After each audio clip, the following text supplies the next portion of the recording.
Like, fuck the cameras, fuck the fact that this is like a film. I never see straight people at a table ever having this conversation. My name is Mickey Blanco.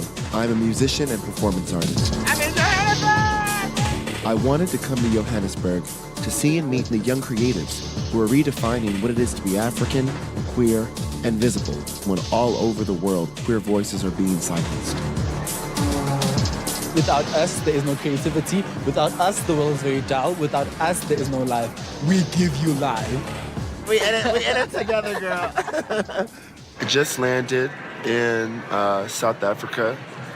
I still have makeup on my face from my performance last night in London. Here we are. We're doing it. I'm doing it. I'm excited. When I was 16 years old, I ran away to New York City with the dream of being more than my small rural town in North Carolina would allow.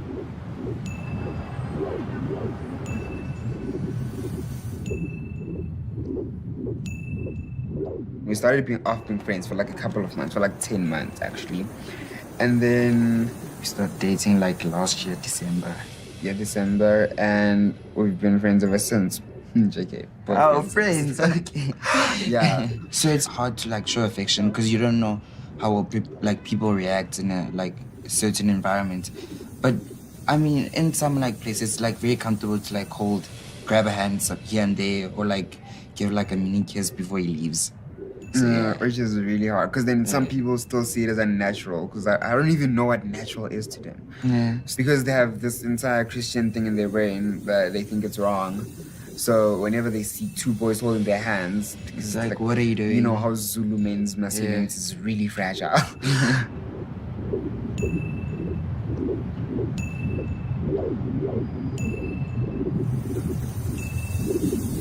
Bradley and Nkosi are a teenage couple who met on Instagram.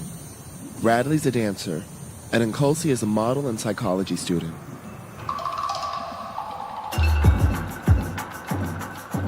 Go back to school. Go back. Hey, y'all. Hi. Hi. Mwah, mwah. Where are you from, Bradley? From Marlborough, from Alex, near the neighborhood, like the township. Okay. Yeah. What was it like growing up there? So I got bullied a lot because of being like feminine and whatnot. So, and also because of being a dancer. Because it's like, what are you doing? You know what I mean? In the hood. Really? And my family didn't like it. So, was it something that you had to keep secret? Yeah.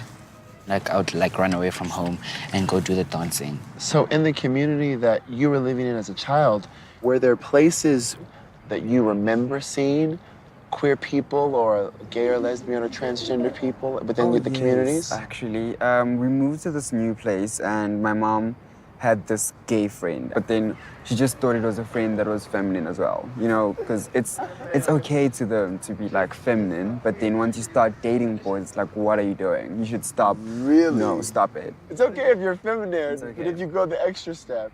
So tell me about how you met. I saw Bradley like a couple of years ago. No, before that. Fly. No, Sorry. no, you still look straight.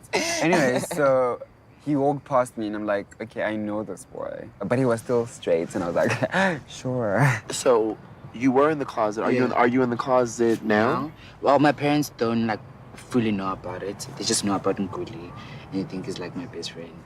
Do you think they probably can guess that he's your boyfriend and would just like to believe he's just your friend, or? Yeah, it's kind of like that. Because my mother like checks up on him like on a regular, which is like quite weird. And like she like every time when I'm not at home, she knows where I am, and she always like calls on Gully to check where I am. So I think she kind of knows.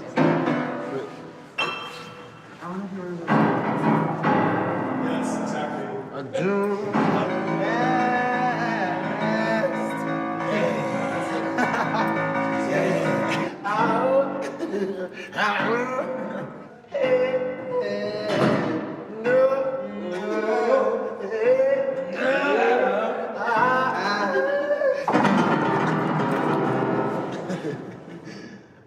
These kids are thriving to be meeting young people who are shaping their identities, who are shaping what it is to be a young South African now, through digital media, through performance, through dance.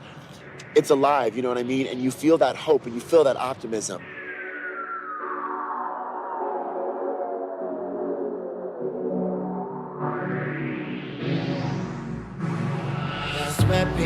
Scotia, La Costa Nostra, Ziplocs of potions. I love my lip gloss and lotion. I fuck with some bunkers, they cook me gumbo and okra. Look inside my soul, please call Deepak and Oprah. These bum niggas hating, y'all can sleep on my sofa. I'm frisking these niggas, man, I must meet my quota. Yes, I'm aggressive, fuck doing yoga. Your lies don't affect me, I want my yoga. Y'all on some play, fuck shit. AK, my killer muppet. Gucci gorillas with umbrellas if you feel like something. Y'all on some play, fuck shit. AK, my killer muppet. Gucci gorillas with umbrellas if you feel lucky.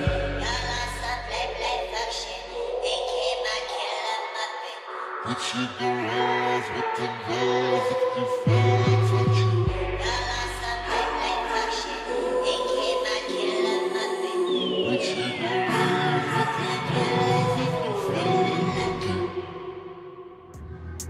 Growing up as a queer person of color in the USA, I've always been deeply aware of my visibility. A choice to be highly visible because of how I choose to dress or present, and at the same time, an invisibility rendered by those same attributes. I met performance artist and musician Umlilo to join them on a fem walk, which for them is an act of queer protest and representation. So this is a queer in public walk where we just get all of our queer peeps together to do a walk of visibility. The fem walk almost seems like it's a precursor to a pride march in a way. Definitely, because visibility for us is visibility for everybody. So part of doing a walk like this is a walk of empowerment that can hopefully be something regular if we sort of encourage each other to create the kind of future that we want to see and to come together, because that's the only way, really. This is Forest Town, and the biggest gay raid happened in South Africa in this area, and it sent the country into like a moral panic. It was during apartheid. So they created the Immorality Act, which basically criminalized being homosexual, and it all started here. In South Africa, I mean, even though the law sort of protects members of the LGBTIAQ, on the ground, people are still very homophobic. South Africa has same-sex marriage, for example. Right. But there was an article recently that came out that said only like 3 home affairs places do same-sex marriage. So a lot of the time, even though it's in the law, the people themselves in those departments decide, I'm not going to marry 2 men or 2 women or whatever the case. So give us some context to where we're at right now. The Simon Goli Corner, which is President and Twist Street. And that's basically where all the meetings happen for the first Pride in Johannesburg. And I mean, Simon Goli is one of the gay icons, activists in South Africa. We're going to move on to Braamfontein, to the Gay and Lesbian Archives. These are the people in these communities that are doing the work. You know what I mean? These are the people that are making the way for visibility, for the grassroots foundations of what hopefully will be implemented institutionally in their society. So it does definitely give me hope and an optimism, you know? What is the conversation like around sexual health here in Johannesburg? I just recently had this conversation with my director, actually, and we were talking about PrEP, and it's becoming quite popular amongst young people. I can only speak to the youth forum that we have at Gala and the kind of conversations that we have with them. Thus far, it's been very open. I have to say that's what I've encountered. In school spaces, not so much. I think that people are very hesitant to talk about sex to young people. There's still a bit of a stigma, especially when it's queer. So yeah, it's challenging, I think, in those kinds of spaces. But I think people are a lot more open today than what I remember as a kid.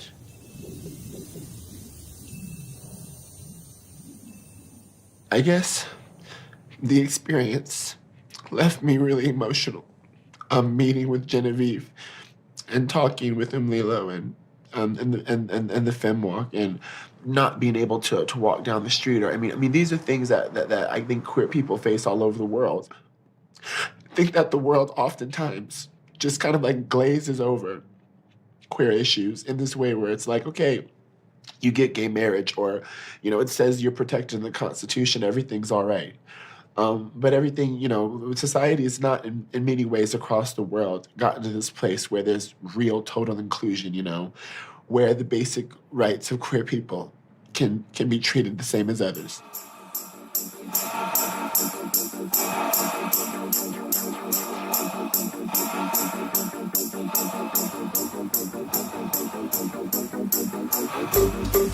Rising star designer Rich Manisi is a fashion visionary I've seen and heard lots about. Through his work, Rich questions notions of masculinity and celebrates his township culture. Sam, help me choose some fabrics. Yeah, you have taste. something that I can make a really flowing bell bottom out of. I was stalking you on Instagram, and I was honestly really blown away by the art direction of a lot of your shoots. I mean, the clothes are absolutely lovely, but the context in which you place your models. Can you just tell me about some of what goes into your shoots, your practice? Honestly, it started with like home, my family. With home. My brand is almost an extension of the way my mother and my sister and my grandmother dressed. They love like pleat, they love layering, they played with proportion, color, pattern. And my sister was like into like crop tops and like bell-bottom jeans, and she'd like dye them and cut them up and do all these wild things and create her own afros. So as a child, was fashion design something you were always interested in? I convinced my mother, I wrote her like a 4-page letter. Really? I promise. And I was just telling her how, like I was blackmailing her. I was trying to make her feel bad about the whole situation because she wanted me to go into law. This 4-page letter, was it tied at all to your sexuality? For me, with my sexuality, I've never needed to explain it or felt the need to. Even when I came out to my mother, it wasn't really coming out because I just told her, hey, I need to introduce you to someone. He's like, what's her name? I'm like, no, his name is. That's how I came out, because I'm not gonna... It's not like, for me, I feel like if a straight woman won't come out to her parents, then I won't. Oh, wait, this is nice and gauzy. So you want a knit? Okay, yes. Okay, you know what? Like a knit bell bottom. That's like kind of a rage right now. What do you think are the representations right now within fashion pertaining to people of color? With us young creators, I think we just come in and almost rectify certain things. And for me particularly, there's almost this thing of expecting Black designers or creatives to tell like an African story. But there's 2,000 tribes to pick from, so how do you bring it all into one little thing?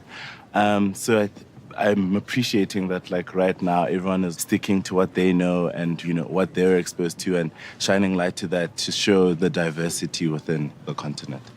You know, this is what I'm really gagging over. Yeah. That I was kind of too shy to say on camera. That we're gonna be at a shoot that you're conceptualizing that you would maybe like me to participate. It's true. Oh! Do you want me in the full? Do you want me as Diana, or do you want Mickey Blanco? both. A healthy mix of both. I really like this, the real talk. Oh, do you? Real this talk. is like Club Girl. I know you hate it. I know you hate it. But are like, you really feeling it? please believe. If I were to get, what would I don't know, but I don't know what I would do with it. Believe in it. I'm believing in you for this. No, I'm also believing in this. So.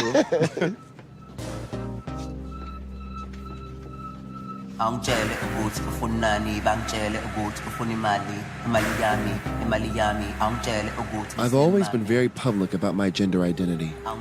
At 24, I realized I didn't quite fit inside the strict gender binary. This realization of my trans identity gave me a newfound freedom to explore who I am and help me arrive at who I've become. Luke is one of Joburg's few transgender models.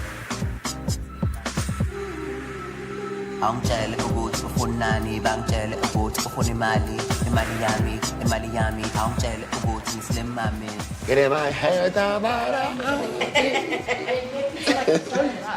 What's that Snapchat? Instagram video. How long have you worked with Rich?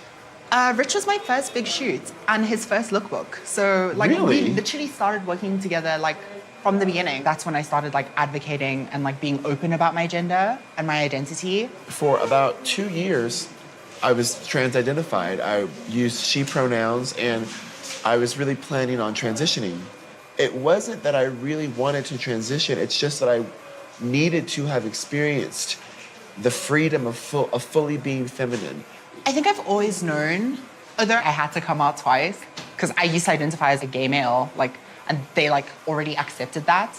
So then for some of them, like me being like, oh, by the way, I'm trans, there was kind of like a light bulb click and they're like, oh, actually, like that makes more sense. Now, for the most part, when I do present as feminine, it usually isn't a performative context.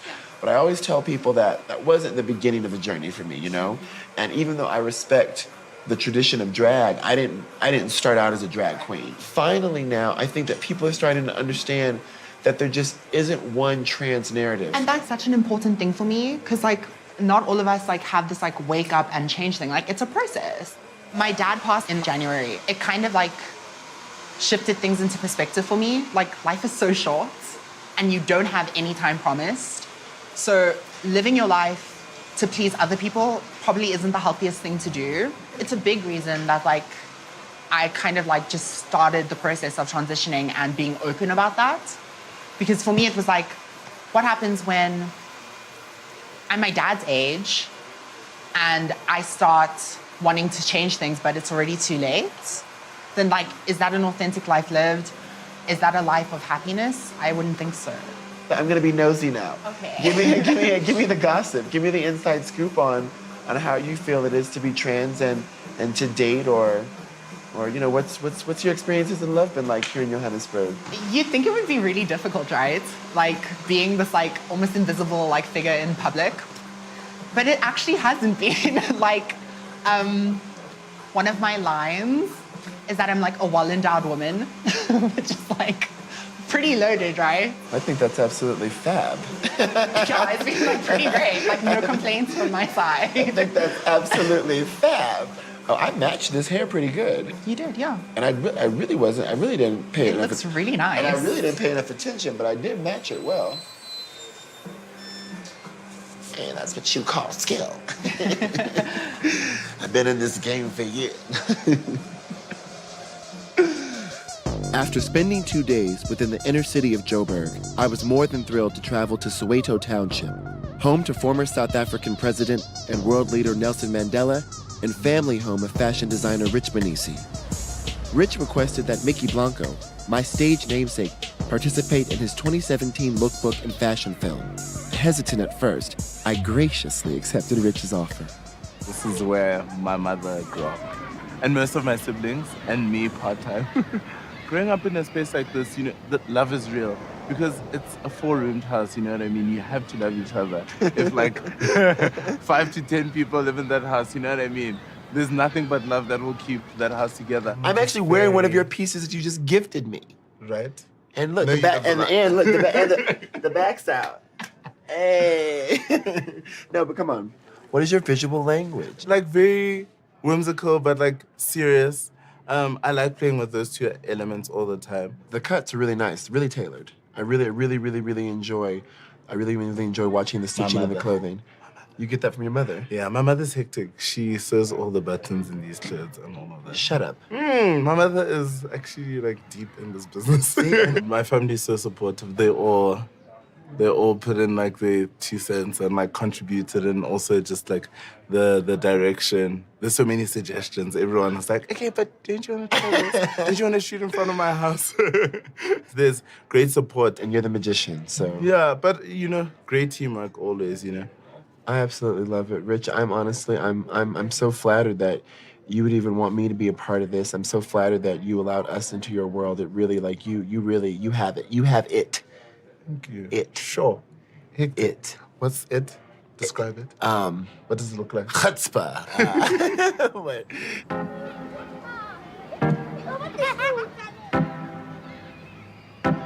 They said he was broken.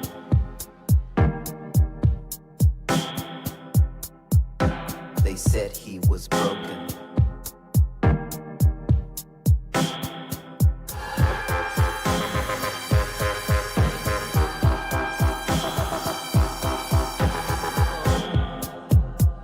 Zabalazo, Zabalazo, Zabalazo. Here comes all the serenades. The ships sail from far away. They have landed, they making they move. They bring jewels, they've got something to prove. Stormy nights, yes, they do return. Like those winters that bring concern. The carriage was green and the envy was way too obscene.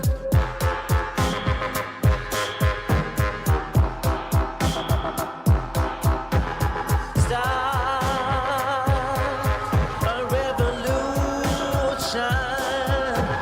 Start a revolution.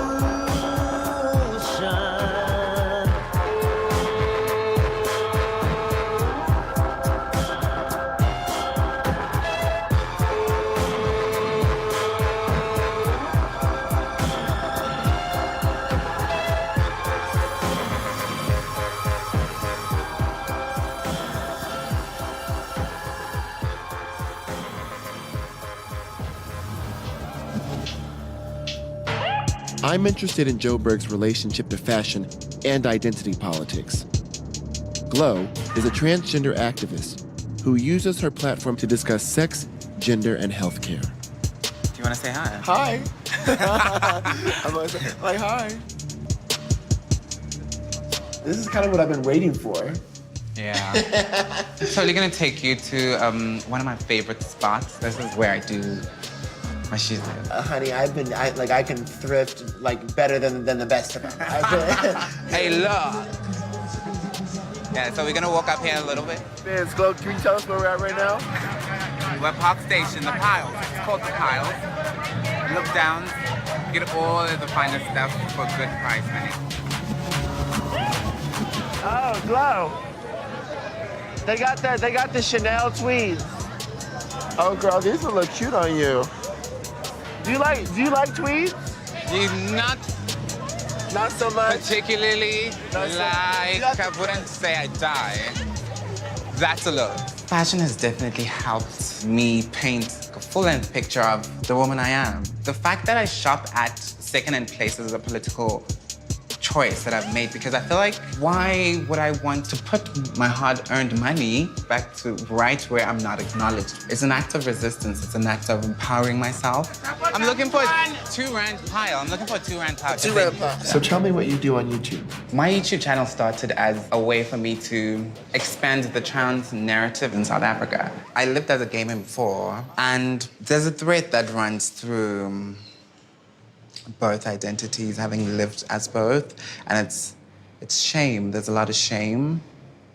It manifests as the inability to connect with trans women on an intimate basis beyond just sex. You are comfortable with sharing these very personal steps of your transition.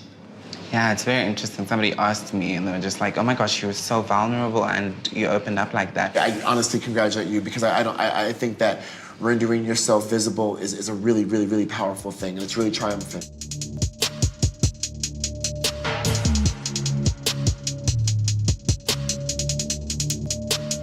You get a very strong sense that everyone is highly aware of the identity politics that are at play in their society on a day-to-day basis. You know what I mean? And they don't run away from it. They don't hide from it. They're not ashamed of it.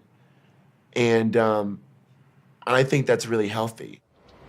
I got in touch with Fella and Desire, who invited me into their home to discuss and discover all things Faka. Hey.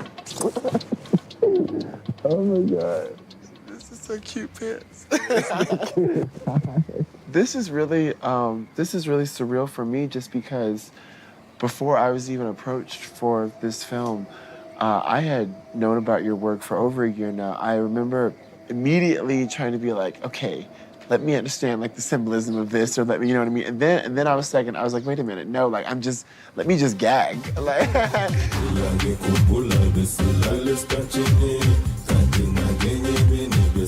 what is the essential Faga manifesto? To create a new representation of queer identity and experiences. So we met like in 2010 and realized that we share similar experiences and similar views on life and creativity as well.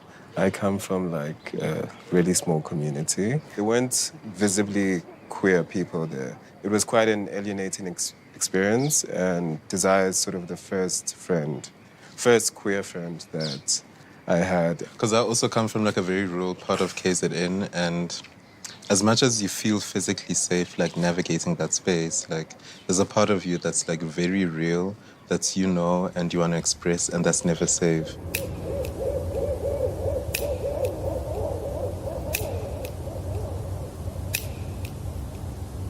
We're in Spruitview, which is in Katlehong, the East Rand of Johannesburg. And you grew up here? Oh my God. I remember the boys here used to like really terrorize me.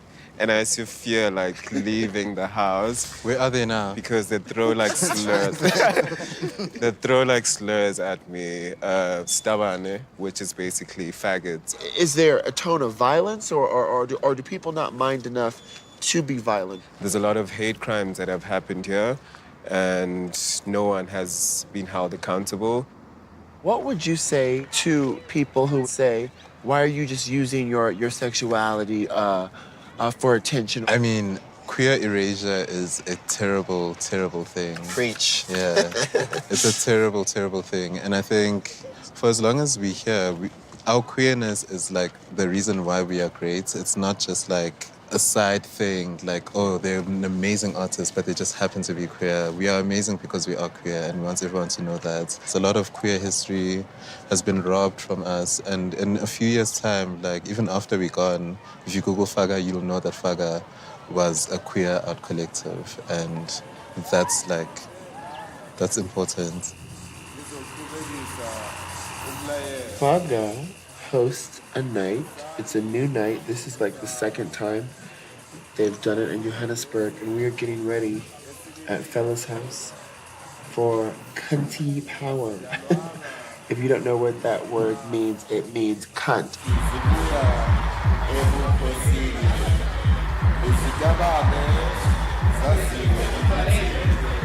What can I expect at a night like Cunty Party, Cunty Power? Just lots of fun, really. The gay clubs here are very heteronormative. Femme bodies in those spaces are policed and shamed a lot. Who is she, though? Who is she?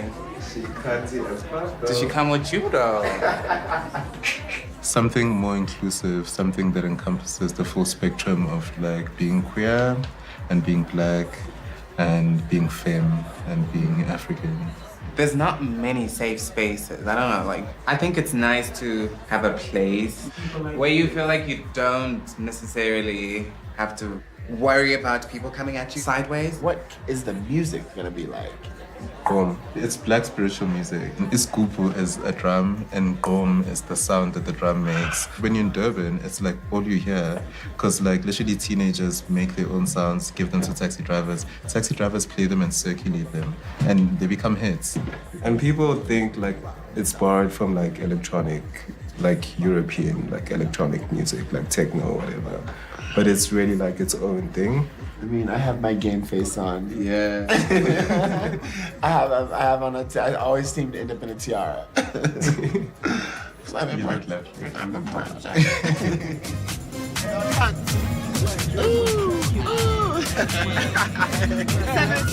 okay. I'm in Johannesburg! I'm feeling blessed.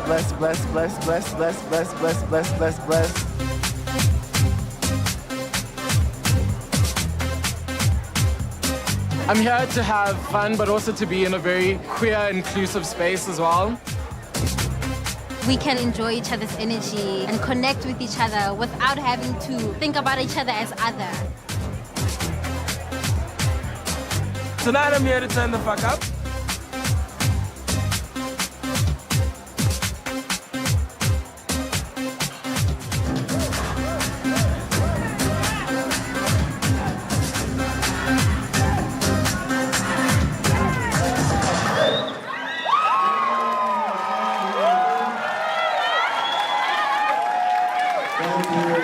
This heteronormative idea that you have to be a certain way to fit into society. It's like these people are making spaces for themselves.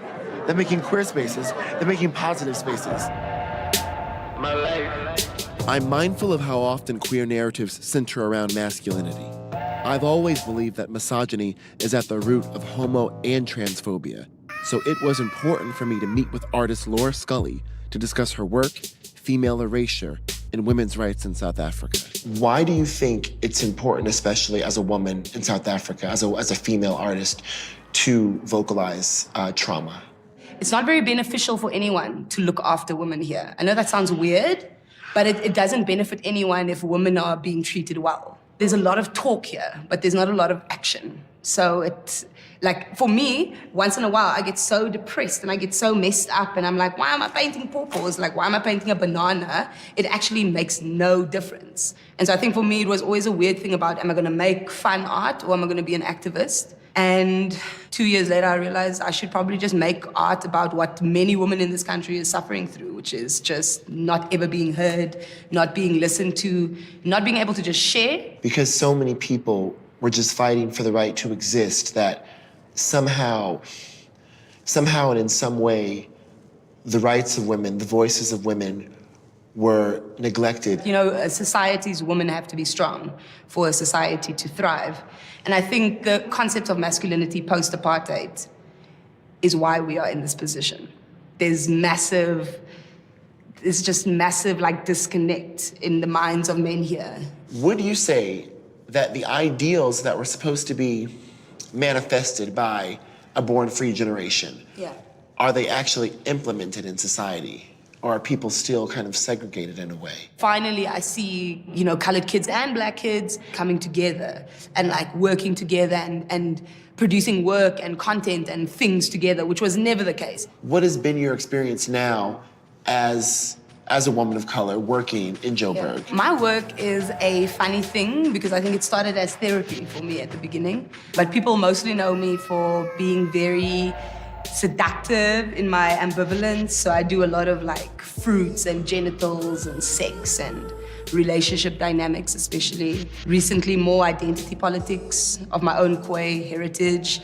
In Cape Town, it was weird for me. I had to sometimes like adapt my work, you know, to go with an audience that had the money to buy it, which in Cape Town is predominantly white, it's predominantly a bit older. It's harder to find people of color with expendable income all together in one place. And I think that's what Joburg is. It's the home of the future in that way. Like, this is urban Africa. So often queer narratives are sabotaged by oppression. I wanted to bring everyone together to have an open dialogue. I want to have a conversation about what is working in the queer community in Johannesburg. What are you seeing within your friend groups, your friend circles, the people that are your family, your queer family? What is working here right now that previously did not work? I have nieces that are 14 and are like non-gender conforming. When I'm like, do you have a boyfriend? I don't say that. I say, do you have a girlfriend or a boyfriend, or like, what's up? You know what I mean? My nieces are okay with me saying that because in the past 4 years, we've progressed in our conversation. I think we're at that point where our younger generation is starting to understand that it's not just this like one-dimensional road. For artists like Faka and Umlilo, I'm finding that this LGBTQ expressionism that's kind of gaining, I don't want to say mainstream appeal, but it is definitely more in people's faces. And because it's fab. And I definitely know that 10 years ago, someone like Faka would have struggled to break it into the industry. I'm sorry, last night was bomb. I am here because I respect talent, and I like talent, and I'm talented. So there's So there's work being made here that not only is just wholly original, it's just so creatively mature, and it deserves. And I told this to her, and I told this to them, that it deserves to be seen. Africa, especially South Africa, doesn't need to just be something on a mood board. Like the truism of what is actually going on deserves a platform.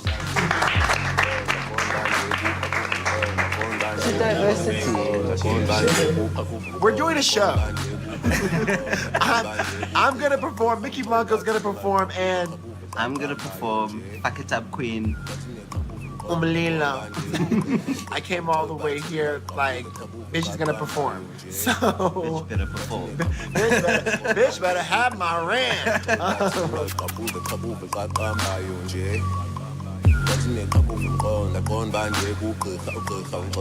Finishing getting my makeup done. Yeah, it's time to kiki. It's time to kiki. Enough questions. It's time to kiki. The first performer that I'm going to introduce right now is someone that we know very well from the gram, and it's the Glow. Glow Mommy. So I'm Glow Mommy, and I'm 24 years old. I'm a trans woman living in South Africa. Just recently came out. Thank you. That's amazing. That's amazing. When the music is good, when the styling is good, when the vibe is right, it's like no matter what the identity politics are of the person, it doesn't matter. You know what I mean? It's just talent.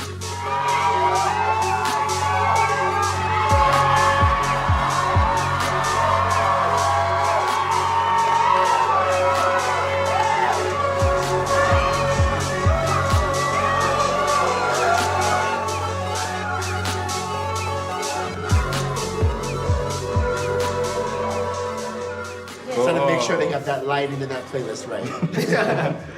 What an honor. We've got Mickey Blanco in the house. Round of applause. I want to thank y'all so much for coming out. What's up, Johannesburg? We've had such an inspiring trip, and we wanted to do something. You know, it's a Tuesday night, but the artists that I've been meeting, I'm so touched by, I'm so transformed by it. People get caught up and I don't understand. Every dude that wish a man, he's got a complex. Wasn't you, but wasn't him? No trust, I'm jaded, you're guarded, I'm faded. I'm standing here wasted, and Snapchat, I'm naked. I just learned not to bang myself up out the range. I know I'm really strange, I know I'm not the same as I was to you then, like I am to you now. Understand this ain't how I was shaped to look down. Are you really gonna screw me? Pull the trigger, go and do me, feeling gloomy, absolutely. All this bullshit, where's the beauty? I don't need to leave me alone. I'm really, really sad. I don't know. Feeling like I'm losing my motherfucking phone. All this time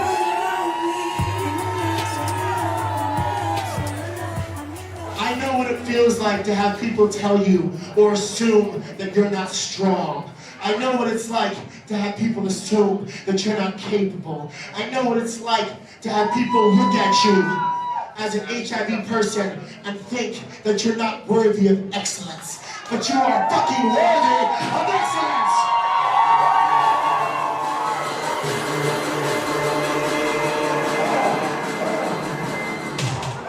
You're not shy, you fake thug.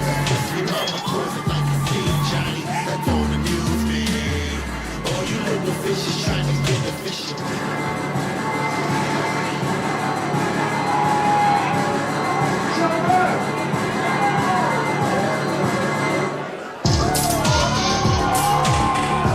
It gives me hope that these are the people actively challenging the narratives around queer identity and receiving international attention for their art.